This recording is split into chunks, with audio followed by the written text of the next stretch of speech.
สามัญญผลสูตรเป็นพระสูตรที่พระพุทธองค์ตอบ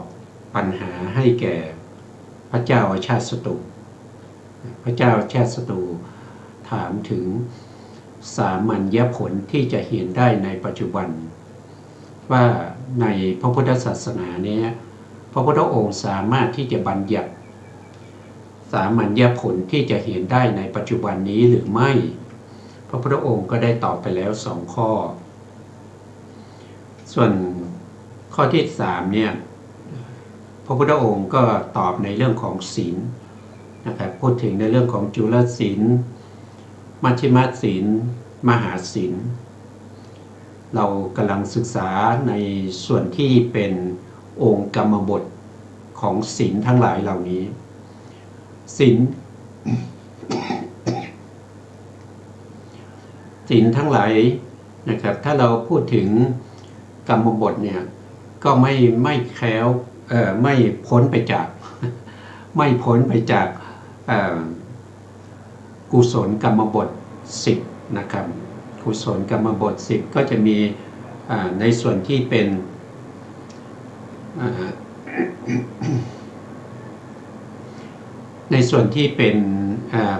เขาเรียกว่าเป็นกายกรรม3นะครับวจีกรรม4แล้วก็มโนกรรมอีก3ในส่วนที่เป็นวจีกรรมเนี่ยเราก็พูดไปแล้วนะครับเราก็พูดไปเมื่อครั้งที่แล้วส่วนที่เป็นกายกรรมเนี่ยเราก็พูดไปเมื่อครั้งก่อนนู้นนะครับก่อนนู้นนะครับวันนี้เราก็จะมาพูดในส่วนที่เป็นมโนกรรมนะครับเป็นมโนกรรมนี้ก็จะมีอยู่3อย่างนะครับก็จะมีอภิชาคือความเพ่งเล็งอยากได้นะครับเป็นอยากได้ของคนอื่นอันที่2ก็คือพยาปาทะก็คือความอาฆาตนะครับจองเวรผูกอาฆาตทั้งหลาย3ก็คือมิจฉาทิฏฐิมิจฉาทิฏฐินี้ครั้งที่แล้วเราได้ศึกษาไปในเรื่องของทิฏฐิ62ในส่วนที่เป็นพระสูตรแรกในทีฆนิกายนะครับเรียกว่าพรหมชาลสูตรเราก็ได้ศึกษาไปทั้งหมดในเรื่องของทิฏฐิ62นะครับทิฏฐิ62แต่วันนี้เราจะมาพูดถึง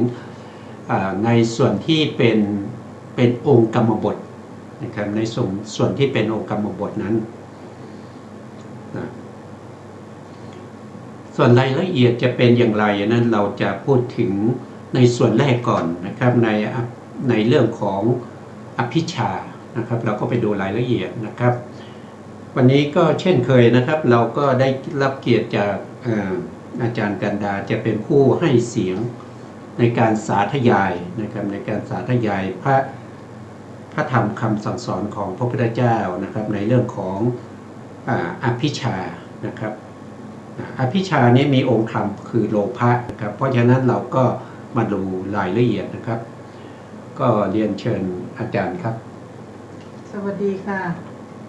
องค์แห่งอภิชามี2อย่างคือ 1. ปรพันธะคือทรัพย์สมบัติของผู้อื่น 2. อัตตโนปรินามนังคือมีจิตคิดเป็นของตนในองค์ที่1กล่าวว่าปรพันธังทรัพย์สมบัติของผู้อื่นนั้นในที่นี้มุ่งหมายเอาอวิญญาณกทรัพย์ทั้งหมดและสวิญญาณกทรัพย์ที่เป็นพวกสัตว์เลี้ยงต่างๆและมนุษย์ที่เป็นทาสีทาสาหญิงที่มีสามีคู่มั่นเท่านั้นสิ่งที่นอกจากนี้ไม่จัดว่าเป็นปรพันธะฉะนั้นหญิง8จำพวกมีมาตุรักขิตาเป็นต้นจนถึงธรรมรักขิตาเหล่านี้ถ้าชายใดเกิดความพอใจคิดอยากได้มาเป็นภรรยาของตนแล้วความนึกคิดเช่นนี้ไม่จัดว่าเป็นอภิชาทุจริต อันหนึ่งโสเรยมานพที่คิดเป็นอกุศลต่อพระมหากัจจายานะโดยที่คิดว่าถ้าพระองค์ที่นี้ได้มาเป็นภรรยาของเรา หรือภรรยาของเรามีรูปร่างเหมือนกับพระองค์นี้แล้วก็จะดีมาก เมื่อเป็นโสเรยมานพคิดเป็นอกุศลเช่นนี้แล้ว เพศชายของโสเรยมานพก็หายไป กลายเป็นเพศหญิงมาแทน การคิดเป็นอกุศลของโสเรยมานพนี้จัดเป็นอภิชฌาได้ แต่ไม่ถึงกับล่วงกรรมบท เพราะบุคคลเป็นโสเรยมานพเพ่งเล็งนี้ไม่จัดอยู่ในพวกปรพันธะ แต่ที่ตนได้รับโทษโดยร่างกายเปลี่ยนเพศไปนั้น ก็เป็นเพราะอำนาจแห่งการคิดล่วงเกิน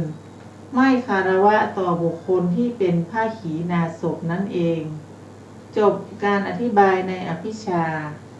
ครับผมขอบคุณครับเรามาดูรายละเอียดข้างบนนิดหนึ่งนะครับอภิชฌาเนี่ย อภิชฌาตามที่เรารู้แล้วว่า เป็นความเพ่งเล็งอยากได้องค์ธรรมได้แก่โลภะนะครับองค์ธรรมได้แก่โลภะโลภะคือความยินดีชอบใจติดใจแล้วก็ยึดมั่นนะครับอยากจะเห็นถ้าเห็นแล้วเกิดความยินดีก็อยากจะเห็นบ่อยๆอยากจะได้มาเป็นของตนนะถ้าได้ยินเสียงดีๆก็ชอบใจแล้วก็ติดใจอยากจะได้ยินบ่อยๆแล้วอยากได้มาเป็นของตนพวกนี้ก็เป็นอภิชฌาได้นะครับโลภะท่านบอกว่ามีอยู่2อย่างนะครับหนึ่งก็คือธรรมนิยะโลภะคือความพอใจอยากได้โดยชอบธรรมนี่ได้ต้องการอยากได้แต่ชอบธรรมนะครับคือเราไปเห็นเสื้อผ้าสวยๆที่เขาขายอยู่ในห้างในที่ต่างๆเนี่ยเราก็อยากได้เราก็ไปหาเงินหาทองมาแล้วก็ซื้อนี่ก็คือได้มาโดยชอบธรรมนะครับเป็นโลภะธรรมานิยะโลภะเป็นธรรมะที่ไม่มีใครติเตือนไม่มีใครว่านะครับแต่จริงๆแล้วโลภะเป็นสิ่งที่ไม่ดีถึงแม้จะชอบถึงแม้อยากได้โดยชอบธรรมหาเงินมาซื้อโลภะเป็นอกุศลเพราะฉะนั้นอกุศลเป็นสภาวธรรมที่ไม่ดีนะครับก็ไม่ควรให้เกิดขึ้นในใจนะครับ2ก็คืออาธรรมนิยะโลภะคือความพอใจอยากได้โดยไม่ชอบธรรมก็คือเห็นเสื้อผ้าในห้างหรือว่าที่เขานำมาขายทั่วๆไปนะครับก็อยากได้ก็ใช้วิธีในการลักนะครับซุกซ่อนนะครับไว้ในที่ต่างๆหรือว่าบางทีก็เห็นรองเท้าเขานะครับอยากได้ก็ไม่รู้จะทำยังไงเงินก็ไม่มีก็เลยถอดรองเท้าเก่าๆนะครับแล้วก็รองเท้าใหม่ใส่เลยออกจากห้างไปนะครับอย่างนี้เป็นต้นอันนี้เป็นโลภะที่ไม่ชอบทำเป็นโลภะที่น่ารังเกียจสำหรับคนทั่วไปอันนี้ก็ไม่ควรนะครับเพราะฉะนั้นโลภะในที่นี้ท่านก็พูดถึง2อย่างนะครับโลภะที่ชอบทำแล้วก็โลภะที่ไม่ชอบทำนะตามธรรมดาตรงนี้ท่านก็อธิบายนะครับสรุปก็ง่ายๆอย่างที่ผมได้อธิบายไปโดยย่อๆนะครับทีนี้ก็มาดูในเรื่องขององค์แห่งอภิชฌานะครับองค์แห่งอภิชฌาก็จะมีอยู่2อย่างนะครับ1ก็คือปาละพันธะนะครับไม่ใช่ปละนะครับปาละนะครับปาละพันธะนะทรัพย์ของผู้ทรัพย์สมบัติของผู้อื่นอันนี้เรารู้นะครับว่าสิ่งที่เราอยากได้นะเป็นทรัพย์สินของผู้อื่นเป็นสมบัติของคนอื่นนะอัตตโน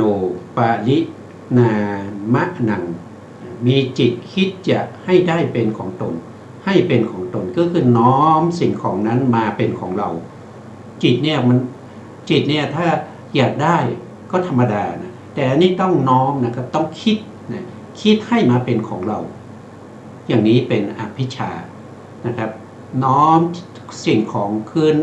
ทำจิตนะจิตของเราเนี่ยไปน้อมมาสิ่งของเขามาเป็นของเราอย่างนี้ก็ถือว่าครบองค์กรรมบทนะครับเป็นอภิชาแล้วนะเป็นอภิชาแล้วเพราะฉะนั้นองค์กรรมบทมีแค่สองนะครับ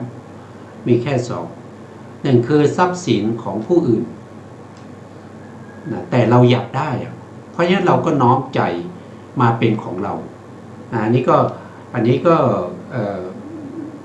ถือว่าครบองค์กรรมบทนะยังไม่ถือว่าไปลักนะครับยังไม่ได้ไป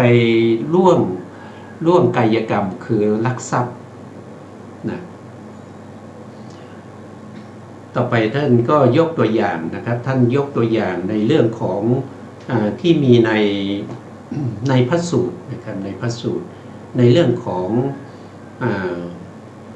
พระมหากัจจายนะนะครับพระมหากัจจายนะเนี่ยท่านเป็นผู้ที่บำเพ็ญบารมีมานะครับที่จะเป็นผู้ที่เลิศในเรื่องของธรรมกถึกนะครับแต่ท่านได้บำเพ็ญบารมีมายาวนานนะครับคือท่านต้องการเป็นพระพุทธเจ้าแต่ท่านไม่เคยได้รับพุทธพยากรนะท่านไม่เคยได้รับพุทธพยากรเลยนะเพราะฉะนั้นตอนหลังท่านก็มาเปลี่ยนใจเป็นสาวกประเภทที่เป็นธรรมกถึกก็คือแสดงธรรมนะครับแสดงธรรมเพราะฉะนั้นบุญที่ท่านสร้างมาตั้งแต่อดีตนี้ก็ส่งผลมาให้ท่านเนี่ยเป็นบุคคลที่มีผิวพรรณที่ดั่งทองสวยดีผ่องใสผิวพรรณดีนะครับหน้าตาดีหล่อนะครับเป็นคนที่แม้กระทั่งไม่ว่าผู้หญิงหรือผู้ชายนะครับผู้ชายก็ยังชอบเลยนะครับทีนี้ด้วยการที่ท่านมีรูปร่างที่สวยงามแล้วก็มีผิวพรรณเหมือนดั่งทองเนี่ยนะครับก็เป็นเหตุเป็นปัจจัยให้ลูกเศรษฐีนะครับซึ่งเป็นพราหมณ์ชื่อว่าโสเจยะนะโสเจยะมาโน้มเนมนะก็มีอยู่วันหนึ่งก็ไปเล่นน้ำนะครับไปเล่นน้ำกับเพื่อนๆนะครับพอไปเล่นน้ำอยู่ในน้ำนั้นก็เห็นพระมหากัจจายนะได้เดินผ่านมาพอไปเห็นนะเขาเห็นปุ๊บเขาก็ติดใจนะเขาก็ติดใจเลยพอติดใจก็คิดว่าพระองค์นี้เนี่ยถ้าเป็นผู้หญิงนะครับเราจะต้องติดตามไปเพื่อจะเอามาเป็นภรรยาให้ได้นะครับอันนี้เป็นพระนะครับเป็นพระแล้วก็เป็นพระอรหันต์ด้วยนะครับแล้วก็ท่านก็มีบุญด้วยมีบุญบารมีที่ท่านสร้างมาตั้งแต่อาเนตชาตินะครับสร้างมาในอดีตนะครับพูดอย่างนั้นนะแล้วก็ท่านก็เป็นผู้ที่รูปร่างดีนะโสเจยะเนี่ยมีจิตพิศวาสนะครับมีจิตคิดอยากได้นะครับเป็นภรรยาอันนี้ถือว่าครบองค์กรรมบทในอภิชาแล้วนะ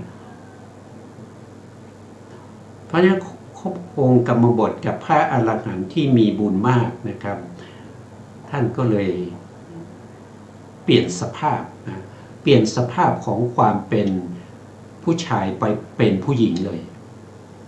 นะด้วยกรรมนั้นนะเปลี่ยนสภาพของความเป็นผู้ชายกลับเป็นผู้หญิงเมื่อเป็นผู้หญิงแล้วก็ไม่กล้าขึ้นจากน้ำนะครับนะก็ไม่กล้าขึ้นจากน้ำเพื่อนฝูงที่มาอาบน้ำด้วยกันเนี่ยเขาก็เรียกก็ไม่ขึ้นให้กลับก่อนนะครับพวกนั้นก็กลับเนี่ยเหลือแต่โสเจยะพราหมณ์นะโสเจยะมานพเมื่อโสเจยะมานพเนี่ยขึ้นจากน้ำนะพอขึ้นจากน้ำเนี่ยก็นุ่งผ้าเสร็จแล้วก็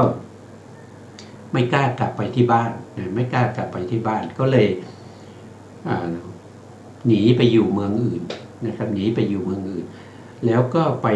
แต่งงานอยู่เมืองอื่นก็มีลูกนะมีลูก ที่คลอดจากครรภ์ของโสจยะเนี่ย2 คนนะแล้วตอนหลังเนี่ยเพื่อนเขาไปค้าขายเนี่ยก็ไปพบโสจยะก็ถามไปถามมาก็ว่าไปคิดอภิชาคิดอยากได้พระมหากัจจายนะเนี่ยมาเป็นภรรยาจึงทำให้เขาเนี่ยเปลี่ยนภาวะเปลี่ยนภาวะจากปุริสภาวะมาเป็นอิทธิภาวะแล้วก็มาได้แต่งงานอยู่กับลูกเศรษฐีในเมืองนี้เรามีลูกอยู่2 คนท่านเพื่อนของเขาก็บอกว่าอ้าวถ้าอย่างนั้นท่านทำไมไม่ไปขอโทษหรือว่าขออภัยกับท่านมหากัจจายนะเขาก็บอกว่ายังไม่ได้ไปเลยไม่รู้ว่าจะไปขอขมานะครับหรือว่าขออภัยโทษแก่ท่านมหากัจจายนะที่ไหนนะเพื่อนเขาก็บอกว่าตอนนี้พระมหากัจจายนะก็พักอยู่ในเมืองนี้แหละนะอยู่ที่นั่นที่นี่เขาก็เลยไปขอขมานะครับไปขอขมาไปขออภัยนะที่คิดไม่ดีกับท่านนะครับพอขออภัยขอขมาเสร็จก็กลับเป็นผู้ชายนะพอกลับเป็นผู้ชายก็เลยออกบวชนะพอออกบวชแล้วได้ไม่นานเขาก็ได้บรรลุเป็นพระอริยบุคคลเขาเป็นพระอรหันต์นะเมื่อเขาเป็นพระอรหันต์แล้วเนี่ยก็มีคนคือจริงๆแล้วเขา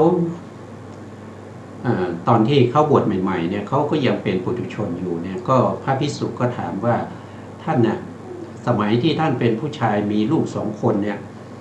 กับลูกที่ท่านอุ้มท้องมานะครับที่ท่านกลายเป็นผู้หญิงแล้วอุ้มท้องมาเนี่ยท่านรักลูกคนไหนมากกว่ากันโสจยะถามโสจยะก็บอกว่าลูกที่เรารักมากที่สุดนั่นก็คือลูกที่เราอุ้มครรภ์มา2 คนนะครับก็พูดอย่างนี้ไปหลายปีนะครับสุดท้ายเขาได้เป็นพระอรหันต์แล้วก็มีพระภิกษุก็ไปถามเขาอีกว่าโสจยะนะครับท่านรักลูกคนไหนนะครับที่ท่านเป็นพ่อกับลูกที่ท่านเป็นแม่เนี่ยท่านรักส่วนไหนโสจยะก็ตอบว่าฉันไม่ได้รักลูกที่เป็นพ่อหรือว่าฉันเป็นแม่เลยนะฉันรักเสมอกันทุกคนนะพอพูดอย่างนี้พระภิกษุก็ว่าพระโสจยะนี่ท่านอวดอุตริมนุสธรรมนะครับอ้างตัวเป็นพระอรหันต์ก็เลยพากันไปเฝ้าพระพุทธองค์พระพุทธองค์ก็ตรัสว่าตอนนี้โสจยะเนี่ยเขาเป็นพุทธบุตรแล้วนะเขาเป็นพระอรหันต์แล้วเป็นบุตรของเราแล้วนะครับเพราะฉะนั้นการที่เขาจะรักจะชอบใครเนี่ยเขาไม่ได้รักชอบใครแม้กระทั่งบุตรของเขารักเสมอกันหมดนะครับไม่ว่าใครก็ตามนะเขาจะไม่มีโทสะไม่มีความเกลียดหรือว่ารักไม่เท่ากันเมตตาไม่เท่ากันไม่มีนะครับเขาเป็นพระอรหันต์แล้วอันนี้ก็เป็นเรื่องของโสจยะนะครับส่วนพระมหากัจจายนะเนี่ยท่านหลังจากที่ท่านรู้ว่าการที่รูปร่างของท่านเนี่ยสวยงามเนี่ยผิวด่างทองเนี่ยทำให้บุคคลอื่นเนี่ยได้รับโทษนะครับไม่สมควรท่านก็อธิษฐานนะท่านก็อธิษฐานให้ร่างกายของท่านเนี่ยอ้วนนะครับท้องป่อง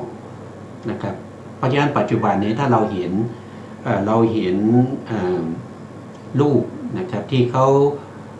ประติมากรรมเป็นรูปของพระภิกษุนะครับที่อ้วนๆนะครับแล้วก็ท้องป่องเป็นมหากัจจายนะอันนั้นคือรูปที่เขาอธิษฐานนะครับแต่รูปจริงๆเขาไม่ได้เป็นอย่างนั้นนะรูปจริงๆเนี่ยเขาจะเป็นหนุ่มที่มีผิวพรรณดีแล้วก็สวยงามนะครับอันนั้นเป็นภัยนะครับทีนี้เมื่ออธิษฐานเป็นอย่างนั้นแล้วเนี่ยก็ยังเป็นโทษให้แก่คนอื่นอีกนะครับมีบุคคลที่มาเห็นพระมหากัจจายนะเนี่ยอ้วนท้วนท้องป่องผิวดำนะครับมีขนพวกนี้นะอย่างพราหมณ์ วัสกะและพราหมณ์นะครับเป็นพราหมณ์ของพระเจ้าชาติศัตรูนี่แหละ เป็นอาจารย์นะครับเป็นอาจารย์ เมื่อไปเห็นพระมหากัจจายนะนะครับมีรูปร่างอย่างนั้นก็หัวเราะนะครับหัวเราะแล้วก็ล้อเลียนนะครับว่าพระรูปนี้เหมือนลิงนะพระรูปนี้เหมือนลิงแต่พระมหากัจจายนะท่านไม่รู้นะครับแล้วพระพุทธองค์ก็บอกให้พระพราหมณ์สักยะพราหมณ์เนี่ยไปขอโทษพระมหากัจจายนะนะครับถ้าไม่ไปขอโทษเนี่ยต้องได้ไปเกิดเป็นลิงแน่นอนนะครับพระนั้นเขามีทิฏฐิมากพราหมณ์นั้นนะพราหมณ์ที่เป็นเขามีทิฏฐิมากเขาไม่ไปขอโทษเขาไม่ไปขอโทษแต่เขาไปสั่งลูกน้องเขาให้ไปปลูกกล้วย ปลูกกล้วยรอไว้นะครับแต่แล้วสุดท้ายเขาก็ไปเกิดเป็นวานอนจริงๆนะครับอันนี้ก็เป็นเรื่องของพระมหากัจจายนะที่มีรูปร่างสวยงามก็ยังเป็นโทษแก่ผู้อื่นถึงแม้จะมีรูปร่างที่ไม่สวยไม่งามก็ยังเป็นโทษแก่ผู้อื่นนะครับเพราะฉะนั้นคนมีกิเลสเนี่ยก็สามารถที่จะเห็นสิ่งที่ดี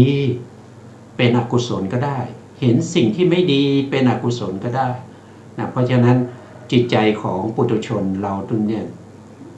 คาดการณ์ได้ยากนะครับไม่สามารถที่จะบอกได้ว่าคนนี้จะมีจิตใจที่ดีต่อไปมันไม่ได้เลยนะครับจิตใจของปุถุชนเนี่ยขึ้นลงนะครับไม่แน่นอนนะครับไม่แน่นอน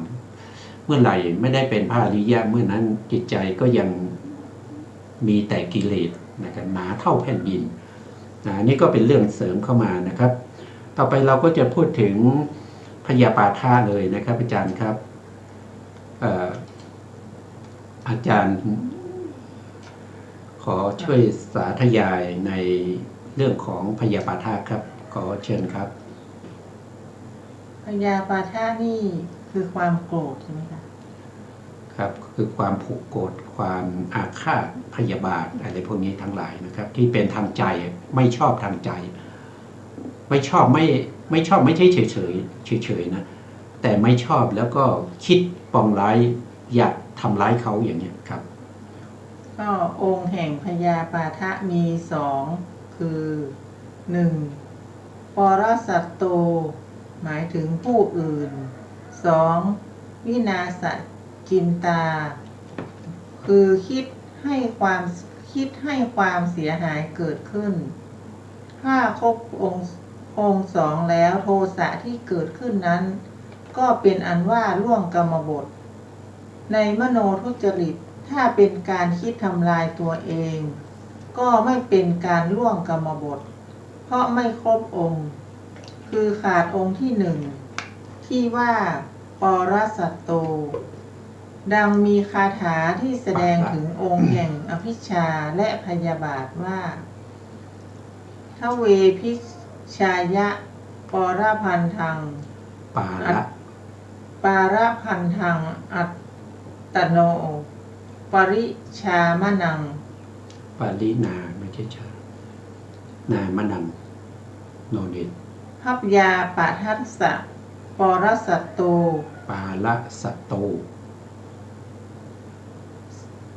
ตัสสะวินาศจินตนังแปลความว่าองค์แห่งอภิชฌามีสองคือสมบัติของผู้อื่นอย่างหนึ่งมีจิตคิดอยากได้ให้เป็นของตนโดยไม่ชอบธรรมอย่างหนึ่งองค์แห่งพยาบาทมีสองคือผู้อื่นอย่างหนึ่งคิดให้เกิดความเสียหายเกิดขึ้นอย่างหนึ่งความต่างกันระหว่างวัฏกะเจตนาที่เกี่ยวกับปาณาติบาตและเกี่ยวกับพยาบาทวัฏกะเจตนาที่เป็นปาณาติบาตนั้นเป็นเจตนาที่เกี่ยวกับทางกายจัดเข้าในวีติกะกมกิเลสส่วนวัฏกะเจตนาที่เป็นพยาบาทนั้นเป็นเจตนาที่เกี่ยวกับทางใจจัดเข้าในปริยุทธานกิเลสแสดงโทษของพยาบาทที่เป็นมหาสาวัชชะและอัปปาสาวัชชะ ถ้ามีความพยาบาทปองร้ายต่อผู้ที่มีศีลคุณสมาธิคุณปัญญาคุณก็มีโทษมากเป็นมหาสาวัชชะถ้าพยาบาทต่อผู้ที่ไม่มีศีลคุณสมาธิคุณปัญญาคุณ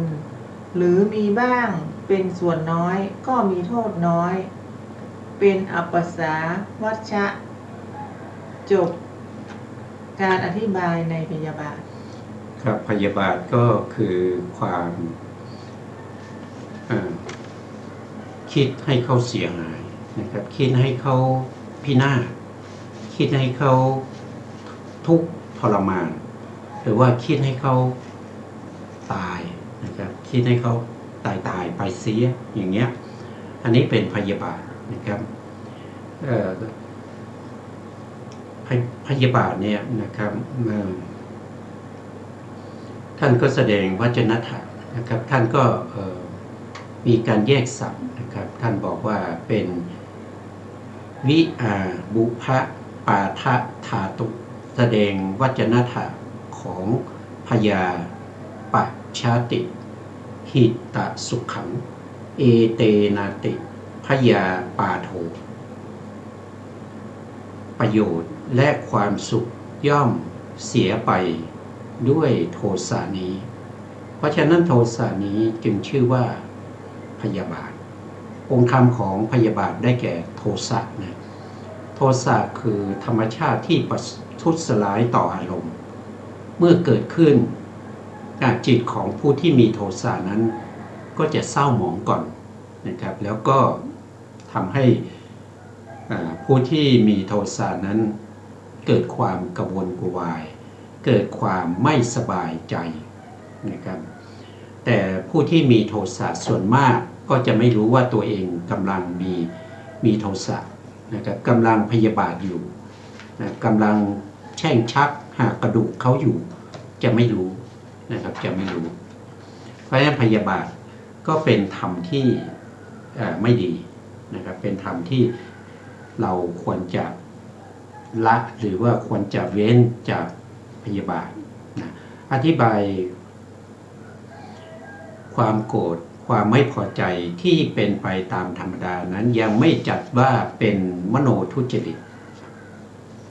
นะยังไม่เป็นมโนทุจริตเป็นแต่เพียงพยาบาทกายคันธะเท่านั้นคันธานี้ก็คือเขาเรียกว่าคล้ายๆกับโซ่นะครับเป็นห่วงผูกเอาไว้นะครับเป็นผูกเอาไว้ผูกไว้กับใครก็ผูกไว้กับผู้ที่กำลังโกรธนั่นเองก็เรียกว่าเป็นพยาปาทะกายคันธะก็ผูกไว้นะส่วนโทสะที่เป็นพยาบาทมโนทุจริตนั้นเป็นโทสะชนิดหยาบมากมีอาการมุ่งร้ายต่อผู้อื่นอันนี้เมื่อเกิดขึ้นแล้วก็มีการสาปแช่งจองเวรอาฆาตคิดจะทำร้ายคนอื่นนะครับถ้ามีโอกาสก็จะทุบจะตีจะทำร้ายเขานะครับมีการมุ่งร้ายต่อผู้อื่นมีความปรารถนาที่จะทำลายประโยชน์และความสุขของผู้อื่นเขาทำลายแม้กระทั่งประโยชน์นะครับประโยชน์ที่คนอื่นเขาจะได้นะเช่นเมื่อมีความโกรธผู้ใดแล้วก็คิดในใจว่าทำอย่างไรดีที่จะทำให้ผู้นั้นเกิดความพินาศเสียหายหรือนึกแช่งให้เขาได้รับแต่ความเสียหายความพินาศโทสะชนิดนี้เรียกว่าเป็นพยาบาทนะครับเป็นมโนทุจริตองค์ก็มีสองนะครับก็มีปาละสัตโตนะครับปาละสัตโตผู้อื่นนะวินาสจินตาคิดให้ความเสียหายเกิดขึ้นอันนี้ท่านก็อาจารย์ท่านก็ได้สาธยายไปแล้วนะครับพวกนี้ก็เราดูรายละเอียดแล้วก็น่าจะไม่มีอะไรนะครับก็เป็นไปที่ท่านสาธยายนะครับที่ท่านสาธยายไว้นะครับมาพูดถึงตรงนี้นิดหนึ่งนะครับโทษของพยาบาทที่เป็นม หาสาวชะมหาสาวชะเนี่ยก็คือเป็นอะไรเป็นคือมันเป็นสภาพที่น่ารังเกียจนะครับเป็นสภาพที่น่ารังเกียจทั้งโลกเขารังเกียจนะเป็นสภาพที่หยาบนะครับถ้าเป็นอัปปะสาราชาเนี่ยก็เป็นพยาบาทที่มีคือการแสดงออกเนี่ยก็ไม่เท่ากับมหานะมหานี่จะยิ่งใหญ่นะครับมหาเนี่ยได้ส่วนมากก็ทำกับผู้ที่มีคุณนะครับก็มีคุณนะครับเพราะฉะนั้นทำกับผู้ที่มีคุณมากเนี่ยก็จะมีโทษมากนะครับถ้าเป็นอัปปะสาวชานี่ก็มีโทษน้อยเพราะว่าทำกับบุคคลที่คือไม่ค่อยการแสดงออกที่ไม่ค่อยน่าเกลียดเท่าไหร่ในสมัยนี้นะแต่ทั้งนี้ทั้งนั้นเนี่ยก็น่าเกลียดนะครับเพราะว่าเขาเป็นโทสะเหมือนกันนะครับโทสะที่มีกำลังกับโทสะที่กำลังน้อยก็เป็นอกุศลเหมือนกันโทสะที่มีกำลังมากก็จะให้ผลมากกว่าให้ผลได้ถึงตอนที่ปฏิสนธิการโทสะที่มีกำลังน้อยก็ให้ผลในปวัตติการนี่ก็เป็นแล้วก็ดูคุณของผู้ที่เราผูกโกรธด้วยนะครับเราผูกพยาบาทด้วยว่าเขามีคุณมากน้อยแค่ไหนถ้าเขามีคุณมากก็เป็นมหาสาวชะถ้าเป็นคุณน้อยก็เป็นอัปปะสาวชะนะครับอาจารย์ครับต่อไปในเรื่องของมิจฉาทิฏฐินะครับมิจฉาทิฏฐิหมายถึงความเห็นที่ผิดแผกไปจากความเป็นจริงองค์แห่งมิจฉาทิฏฐิมีสองคือ 1. อัตถวิปริตาเนื้อความที่ได้ยึดไว้นั้นผิดจากความเป็นจริง 2. ตถาภาวุปัฏฐานังคือมีความเห็นว่าเป็นความจริงถ้าครบองค์สองแล้วความเห็นผิดนั้นก็เป็นอันล่วงกรรมบทเป็นมโนทุจริตดังมีคาถาแสดงว่าทิฏฐิยาทุเวสัมภาราวัตถุโตวิปรีตตาตถาภาเวนุปัฏฐานังกัมมะปะโถติเหวะจะแปลความว่าองค์แห่งมิจฉาทิฏฐิมีสองคือเนื้อความที่ได้ยึดไว้นั้นผิดจากความเป็นจริงอย่างหนึ่งมีความเห็นว่าเป็นความจริงอย่างหนึ่งความเห็นผิดที่ล่วงกรรมบทได้นั้นเป็นความเห็นผิดชนิดนิยตมิจฉาทิฏฐิทั้งสามเท่านั้นนิยตมิจฉาทิฏฐิสามคือ 1. นัตถิกะทิฏฐิคือมีความเห็นว่าทำอะไรก็ตามผลที่ได้รับนั้นย่อมไม่มี 2. อเหตุกะทิฏฐิคือมีความเห็นว่าสัตว์ทั้งหลายที่กำลังเป็นไปอยู่นั้นไม่ได้อาศัยเนื่องมาจากเหตุแต่อย่างใด 3. อากิริยทิฏฐิมีความเห็นว่าการกระทำต่างๆของสัตว์ทั้งหลายนั้นไม่สำเร็จเป็นบุญเป็นบาปแต่อย่างใด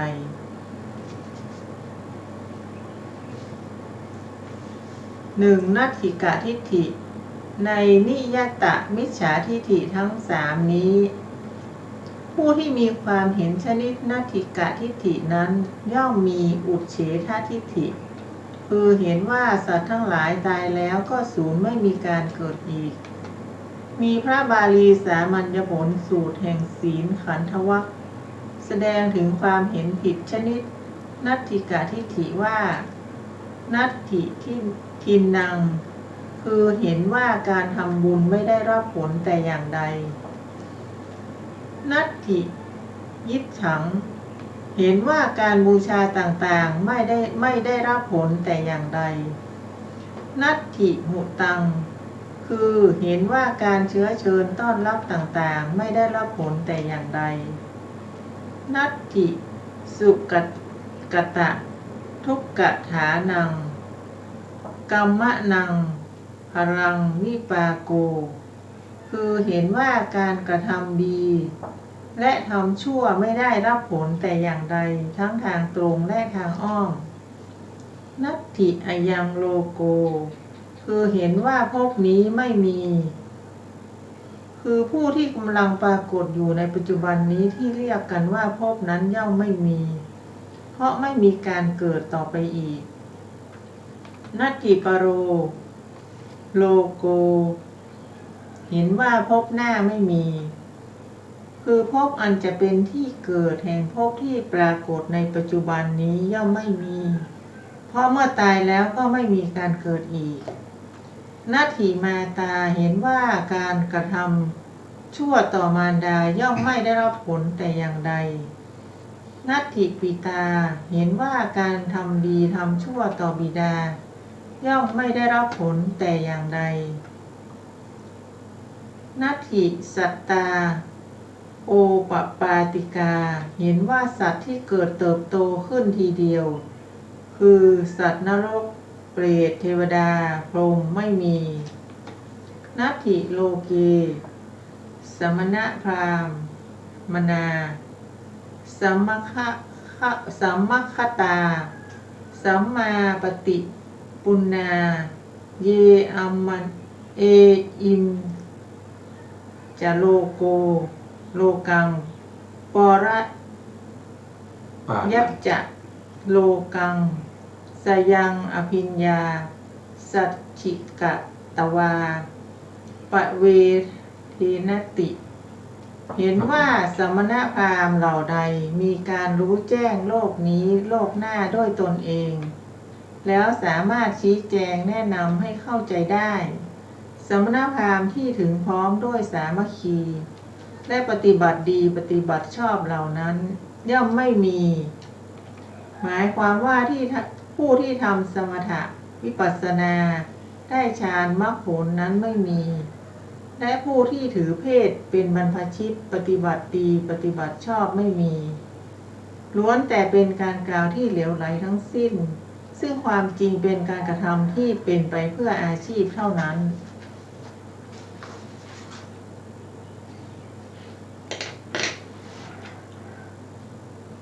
ผู้ที่มีนัตถิกทิฏฐิคือมีความเห็นที่ปฏิเสธผลนี้ก็เท่ากับปฏิเสธอำนาจแห่งกุศลอกุศลเจตนาที่เป็นเหตุแห่งผลต่างๆเหล่านั้นด้วยฉะนั้นพระมหาพุทธโฆษาจารย์จึงแสดงไว้ในสามัญญผลสูตรอรรถกถาว่าวิปากังปฏิภาหันเตปานาปิกัมมังปฏิภาหิตังโหตังแปลความว่าเมื่อมีการปฏิเสธผลแล้วก็ได้ชื่อว่าปฏิเสธกรรมอันเป็นเหตุให้เกิดผลนั้นด้วยครับขอบคุณครับพูดถึงในเรื่องของมิจฉาทิฏฐิเนี่ยมิจฉาทิฏฐินี้มันเป็นมีโทษมากนะครับมีโทษมากมิจฉาทิฏฐิเนี่ยพระพุทธองค์ได้ตรัสไว้ว่าถ้าในโลกนี้มีมิจฉาทิฏฐิ1 คนเนี่ยก็จะทำให้โลกนี้ฉิบหายนะครับเพราะว่าการที่บุคคลมีมิจฉาทิฏฐินี้เขาจะไม่ได้เก็บความเห็นของตัวเองเอาไว้นะเขาจะเผยแผ่ความเห็นของตัวเองตั้งเป็นลัทธิต่างๆขึ้นมามากมายอย่างที่เราได้ศึกษาไปในเรื่องของพรหมชาลสูตรในพรหมชาลสูตรก็มีบุคคลที่มีความเห็นผิดเนี่ยมากมายมีความเห็นแตกต่างกันไปถึง62 อย่างด้วยกันนะครับแต่62 อย่างที่เราได้ศึกษาไปเนี่ยก็เกี่ยวข้องกันเรื่องของขันธ์อายตนะธาตุนะครับที่เคยมีมาในอดีตที่เป็นอยู่ปัจจุบันแล้วก็ที่จะมีในอนาคต สิ่งพวกนี้เป็นสิ่งที่ทำให้สัตว์ทั้งหลายเนี่ยมีความเข้าใจในสิ่งเหล่านี้ผิดๆจึงเรียกว่าเป็นมิจฉาทิฏฐิในที่นี้เนี่ยเราก็พูดถึงมิจฉาทิฏฐิมิจฉาทิฏฐิก็คือเป็นมโนกรรมนะครับเป็นมโนกรรมอย่างหนึ่งนะในที่นี้ท่านมุ่งเน้นไปในเรื่องของนิยตมิจฉาทิฏฐินิยตมิจฉาทิฏฐินิยตนี่แปลว่าแน่นอนนะครับนิยตคือแน่นอนถ้าเป็นอนิยตก็คือยังไม่แน่นอนแต่ในที่นี้เป็นนิยตมิจฉาทิฏฐิก็คือเป็นทิฏฐิประเภทที่มีความเห็นแล้วแก้ไขไม่ได้นะไม่ว่าจะเป็นใครก็ตามนะครับไม่สามารถที่จะช่วยในการแก้ไขมิจฉาทิฏฐินี้ได้เลยแม้กระทั่งพระสัมมาสัมพุทธเจ้าก็ไม่สามารถที่จะมาช่วยหรือว่ามาแสดงธรรมให้เขาเปลี่ยนจากทิฏฐิความเห็นของเขาเนี่ยให้เป็นสัมมาทิฏฐิไม่ได้นะเพราะว่าเป็นทิฏฐิที่เรียกว่าเป็นนิยตคือแน่นอนนิยตมิจฉาทิฏฐิคือความเห็นผิดที่แก้ไขไม่ได้แล้วเพราะนั้นความเห็นผิดที่แก้ไขไม่ได้นี้เป็นความเห็นผิดที่มีโทษมากนะครับเป็นโทษที่มีมากกว่าอนันตริยกรรมที่เราเรียกว่าเป็นปัญจานันตริยกรรมก็คือมีโทษมากกว่าการฆ่า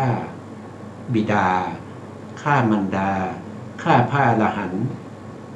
ทำพระพุทธเจ้าให้ห่อพระโลหิตแล้วก็ทำให้พระพุทธศาสนาแตกแยกกันก็คือทำให้พระสงฆ์เนี่ยแตกแยกกันนะคือเขาเรียกว่าสังฆเพศนะครับถ้าใครคนใดคนหนึ่งทำหมดทั้งปัญจนันตริยกรรมแล้วก็มีมิจฉาทิฏฐิ3เกิดขึ้นในใจเนี่ยเวลาตายจากภพนี้เนี่ยกรรมที่จะให้ผลก่อนนั่นคือมิจฉาทิฏฐิที่เป็นนิยตมิจฉาทิฏฐิจะให้ผลในปฏิสนธิการก่อนโดยไม่มีกรรมอื่นมาห้ามได้เลยนะมิจฉาทิฏฐิที่เป็นนิยตมิจฉาทิฏฐิมีอยู่3อย่างนี้ก็จะมีนัตถิกาทิฏฐินัตถิกาทิฏฐิเป็นทิฏฐิที่มีความเห็นว่าทำอะไรก็ตามไม่มีผลนะถ้าตัวนี้มีกำลังมากกว่าตัวนี้ก็จะให้ผลก่อนแต่ถ้าตัวที่2ก็คืออเหตุกาทิฏฐิมีกำลังมากกว่าอเหตุกาทิฏฐิก็จะให้ผลก่อนนะหรือว่าอากิริยทิฏฐิมีกำลังมากกว่าอากิริยทิฏฐิก็จะให้ผลก่อนแต่ทั้ง3นี้จะให้ผลก่อนปัญจนันตริยกรรมทั้ง5นะเพราะว่ามิจฉาทิฏฐิมีกำลังมากกว่านะครับพระพุทธองค์ได้ตรัสไว้แล้วนะครับโลกนี้ถ้ามีมิจฉาทิฏฐิเพียงคนเดียวโลกนั้นก็จะพินาศจะพินาศไม่เจริญนะครับส่วนรายละเอียดที่ท่านอาจารย์ได้สาธยายไปนะครับเราก็พอที่จะฟังแล้วก็เกิดความเข้าใจนะครับในเรื่องขององค์แห่งมิจฉาทิฏฐินะก็จะมี2อย่างนั่นก็คืออัตถวิปาลิตตานะครับเนื้อหาที่ได้ยึดไว้นั้นผิดจากความเป็นจริงเนื้อหายึดไว้ที่ผิดจากความเป็นจริงนะครับเนื้อหาในที่นี้เนี่ยต้องเป็นเนื้อหาที่เกี่ยวกับ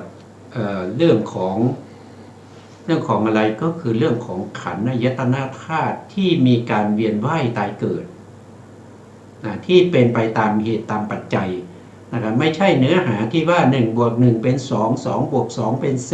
4 2คูณ2 4อะไรพวกนี้ไม่เกี่ยวกันนะครับไม่เกี่ยวกันแต่อันนี้จะต้องเป็นเนื้อหาประเภทที่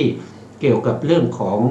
ขันธ์อายตนะธาตุที่เวียนว่ายตายเกิดในวัฏฏะสงสารแล้วก็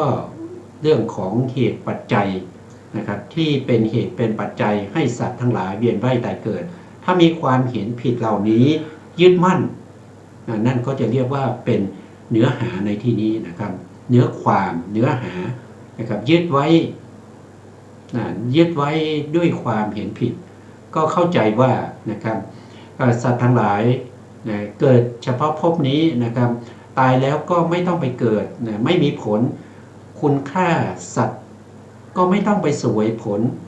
คุณอยากทำอะไรก็ทำคุณต้องการอะไรก็ทำไปเลยเพราะว่าเกิดเพียงชาติเดียวแล้วก็ตายเพียงชาติเดียวไม่ต้องมาชดใช้กรรมนะครับมันเป็นแต่เป็นไปแต่ความเป็นอยู่เฉพาะในภพนี้เท่านั้นนะครับไม่มีภพหน้านะครับไม่มีภพหน้าไม่มีผลพูดง่ายๆทำอะไรก็ทำนะครับไม่มีผลหรอกนะไม่ต้องไปรับผลนะถ้าใครมีความเห็นอย่างนี้ก็เรียกว่านิยตมิจฉาทิฏฐินะแล้วก็ข้อที่สองก็คือตัถาภาวุปัฏฐานังมีความเห็นว่าเป็นความจริงมีความเห็นว่าเป็นความจริงอันนี้ก็คือมีความเห็นในความเห็นผิดของตัวเองนั้นว่าเป็นความจริงยึดมั่นในความเห็นผิดนั้นโดยไม่ยอมแก้ไขเปลี่ยนแปลงอันนี้เป็นมิจฉาทิฏฐินะถ้าครบองค์สองนี้แล้วก็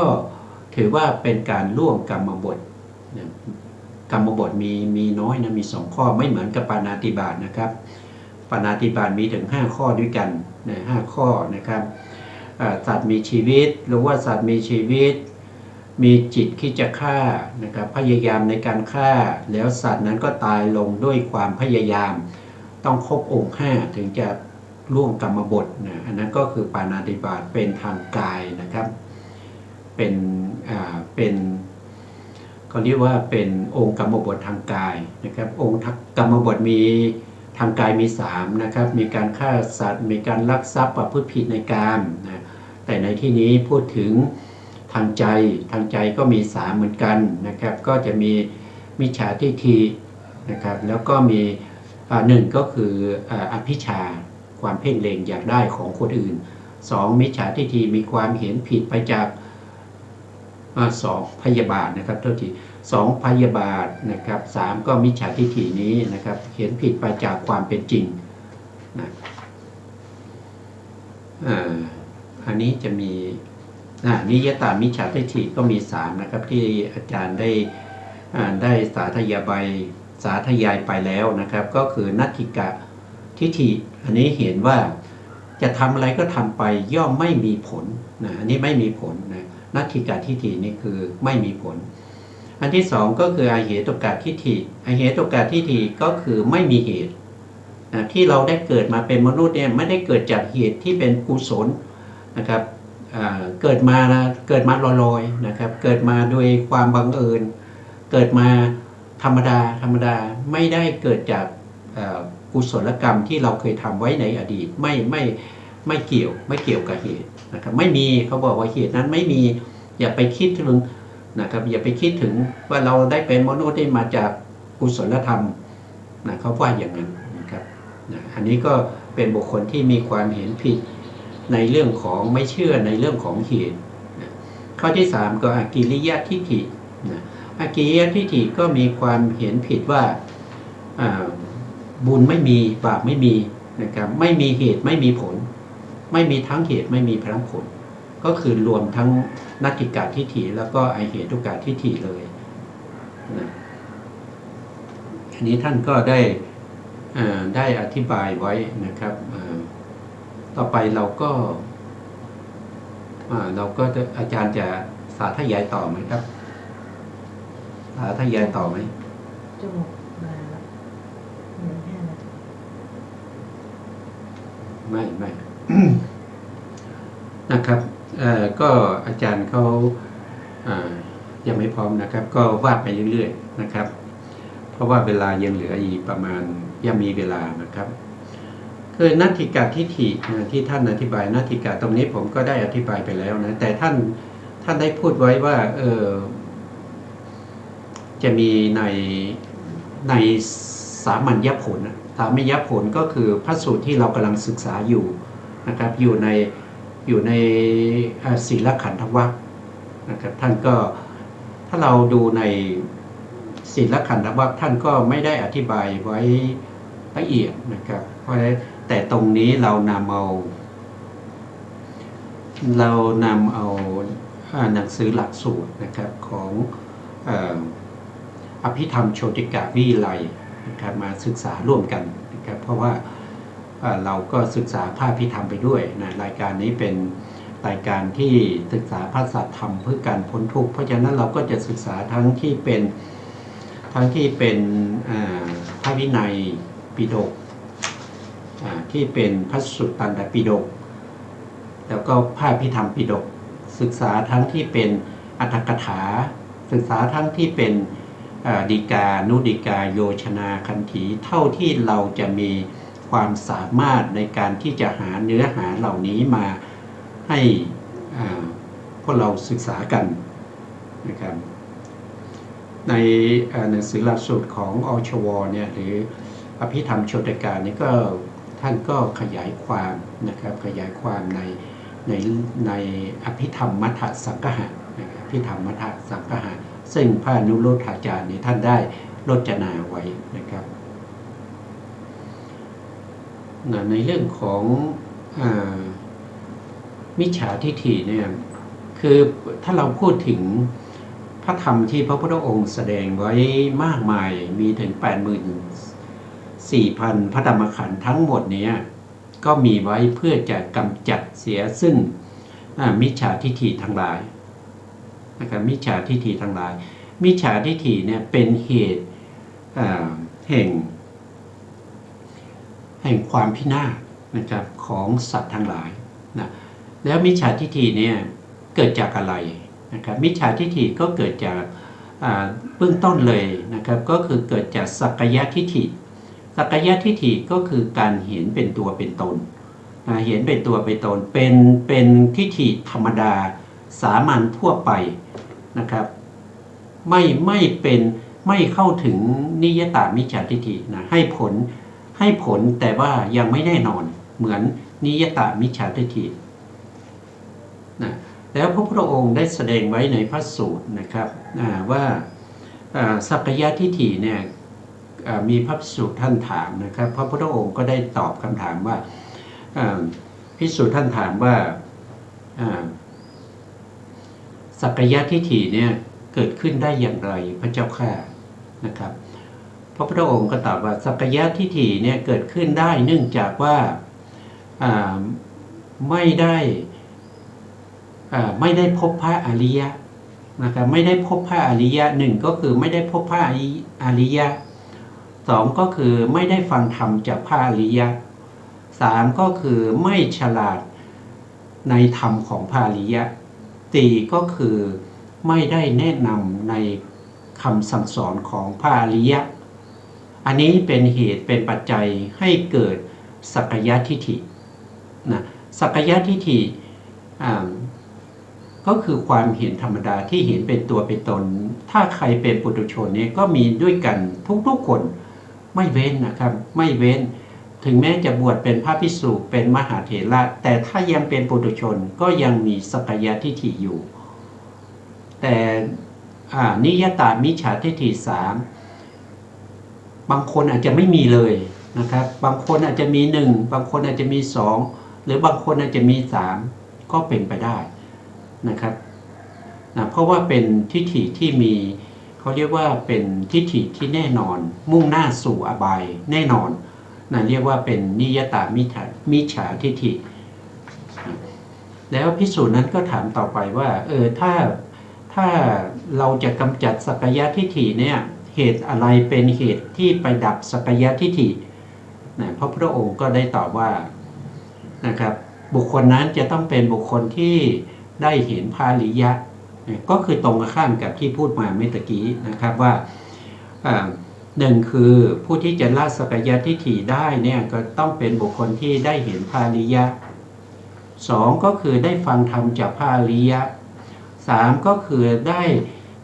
มีความฉลาด ในพระธรรมของพระอริยะเป็นผู้ฉลาดในธรรมของพระอริยะ3ก็คือเป็นผู้ที่ได้รับการแนะนำในธรรมของพระอริยะนะครับอันนี้ถ้าเรามาเปรียบเทียบกับตัวเราใช่ไหมครับว่าตัวเราเนี่ยมีได้เห็นพระอริยะไหมในปัจจุบันเนี่ยเราได้เห็นพระอริยะไหมนะทุกคนก็จะตอบว่าก็ไม่รู้นะครับว่าได้เห็นหรือเปล่านะบางคนก็ว่าได้เห็นพระอาจารย์นั้นพระอาจารย์นี้นะครับตามที่เคยได้ยินมาว่าเป็นพระอริยะนะแต่จริงๆแล้วนะครับถ้าเราศึกษา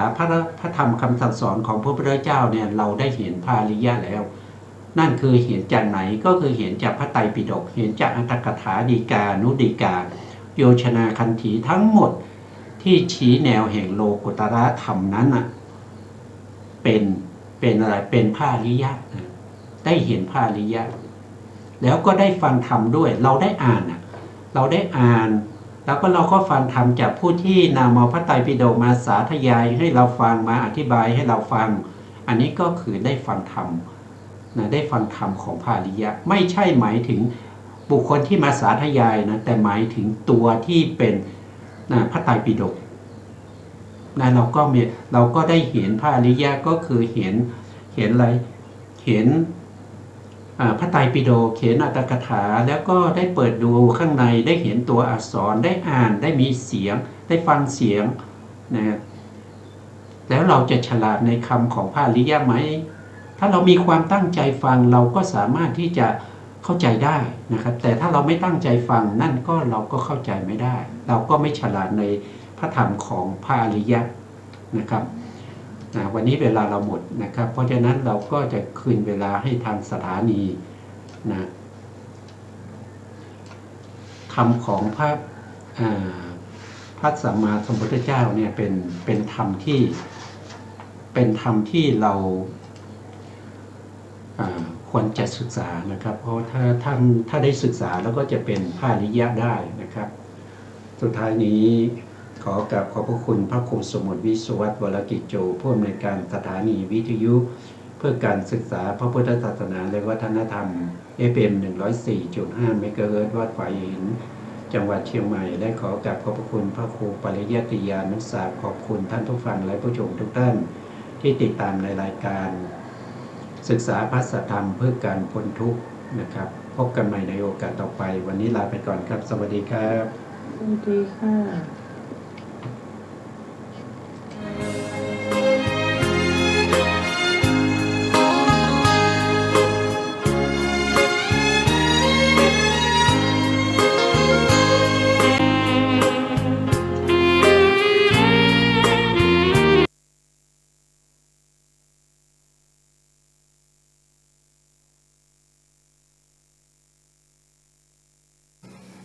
ขอนอบน้อมแด่พระรัตนตรัย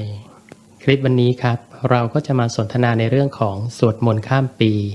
ไม่ใช่พระพุทธศาสนาเป็นประเพณีที่ผิดและไม่ทำให้เกิดมงคลชีวิตอย่างไรฟังแล้วตกใจใช่ไหมครับ